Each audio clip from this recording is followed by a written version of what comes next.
দলীয় পতাকা না নিয়ে জাতীয় পতাকা হাতে শহরে বাজি ফাটিয়ে সাধারণ মানুষকে মিষ্টি মুখ করিয়ে আনন্দে মাতল বিজেপি কর্মীরা। 15 দিনের মাথায় জঙ্গি হানার বদলা নিল ভারতীয় সেনা। পহেলগাঁওয়ের হামলার প্রত্যাঘাত করল তারা।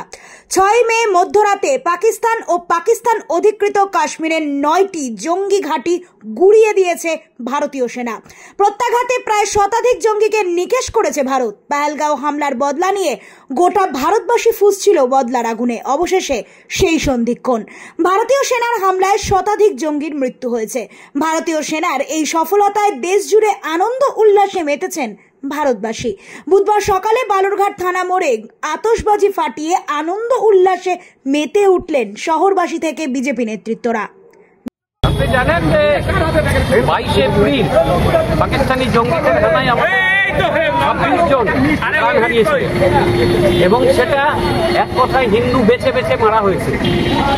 সেইটার বিরুদ্ধে সারা ভারতবর্ষ গর্জে উঠেছিল, ক্ষোভে ফুঁসছিল এবং তারা চাইছিল কোন সময়ে এর একটা উপযুক্ত জবাব যাবে।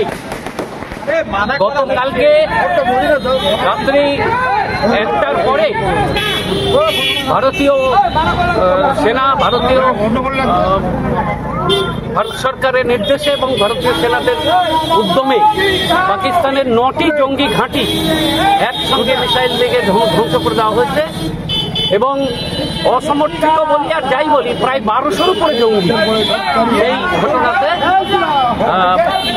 নিহত হয়েছে। এই কারণে সারা ভারতবর্ষ উচ্ছ্বসিত হয়ে উঠেছে। আজকে সকাল থেকেই ভারতবর্ষের বিভিন্ন প্রান্তে এই উচ্ছ্বাসের বহিঃপ্রকাশ ঘটছে। এরকম ভাবে